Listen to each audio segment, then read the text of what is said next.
Hello, this video is about a walk that I did with my family at Maiden Castle in Dorset.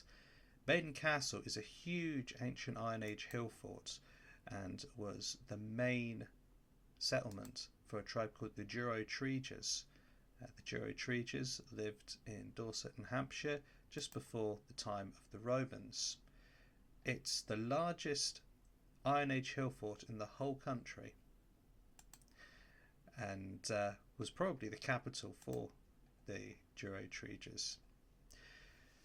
These people were called that name because the name means the farmers of the hard soil, which refers to the chalky area around where there's soil and farmland, but just underneath a big ridge of hard white chalk covers a lot of the surrounding area. When we got there, we could see evidence of even earlier settlement than the Iron Age. These amazing burial mounds from the Neolithic. And it made me wonder who was buried in these mounds. What was their story? Who were these people? They were obviously very important and had a great story to be able to be considered so important as to be buried in these mounds. But their mystery remains. And then when we look around from that burial mound from the car park, you can see the site of Maiden Castle before you. No big stone walls, but its earth ramparts are very impressive. I'm told that it was originally two separate hills, and over time this hill fort was built up, joining the two hills and making it one site. And yes, you see on the sign here what it looks like from above, very impressive, and that it was indeed built over the remains of some Neolithic settlements in the area. So it was time to enter the site and to make our ascent up to the hill itself. You can see the chalky soil there on the path ahead of us as we ascended the hill, reminding us of the name of the tribe and where it came from. In the distance, Poundbury, made by His Majesty the King, a modern settlement, the latest incarnation of the people who lived at Maiden Castle, who then went into Dorchester as it is today, previously called Durotriges in Roman times. And so we kept going up the hill. I was very aware of how steep it was and what it would have been like for people who were trying to get up the hill in ancient times. What would it have been like for the people living on top? I was telling my son as we went up about how people attacking the hill would have had to climb these big earth battlements, and that once they'd got through this set of defences, which would have had palisades at the top, they'd have just got up there and seen, oh no, there's yet another set of defences that we have to breach now.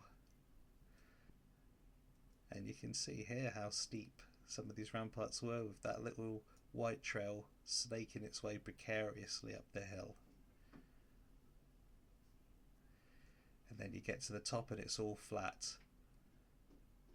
You think of all those people who would have lived there such a long time ago, those ancient round houses, chieftains, smiths. It would have been a whole village, a whole economy going on up here. And then in the distance there's Hardy's monument, a monument to Admiral Hardy, who was famous because he was there when Nelson died. And then he became an admiral in his own right. That's not him dying there, that's Nelson dying. He's the guy standing over him. And then we came to the gatehouse. It would have been under siege by the Romans. There's people who've been found with ballista bolts wedged in them. And this is the part where the Romans actually came through, it's believed, when this hill fort eventually did fall to the Romans when they invaded the country. But you can see where the old road would have been, where people would have brought carts up and down from the Hillfort. It would have been quite something to see, the sentries letting people through, but eventually they were beaten by the Romans.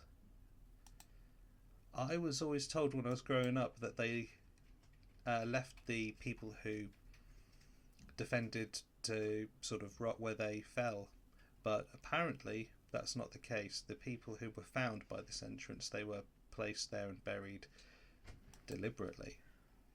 And the people who lived in the Hillfort, when the Romans took over, they said, no, we don't want you living in this Hillfort anymore. It's too dangerous to allow you to defend yourselves like this. We want you to be moved into this new Roman city that we're going to build for you. And they kind of ingratiated themselves with the local population by building Dorchester and allowing people to live there. And there's also places like Mulberry Rings, an amphitheatre in Dorchester today. There's certain parts we can still see the Roman walls, and the roads network inside the town still mirrors those ancient Roman roads. They did leave something on Maiden Castle itself though. These ancient temple ruins here, and I could imagine what it would have been like with the walls here. This would have been the entrance to the outer sanctum of the temple, and then even beyond that the inner sanctum itself. I wonder what it would have looked like all those hundreds of thousands of years ago.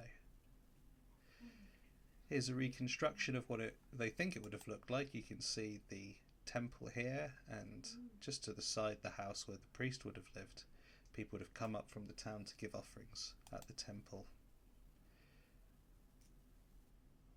And I kind of imagined as well, after visiting the temple, maybe going around the side to say hi to the priest.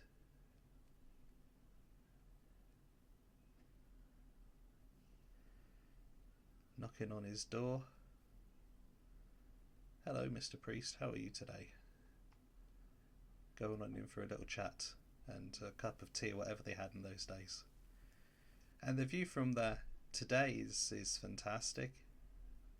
It would have been equally fantastic, I'm sure, back in ancient times. Unfortunately, it didn't work for them and the Romans did get through, but nonetheless, it's a very impressive piece of engineering. All done just with mud, and I suppose the low entropy has allowed it to withstand all the tests of time up to this day.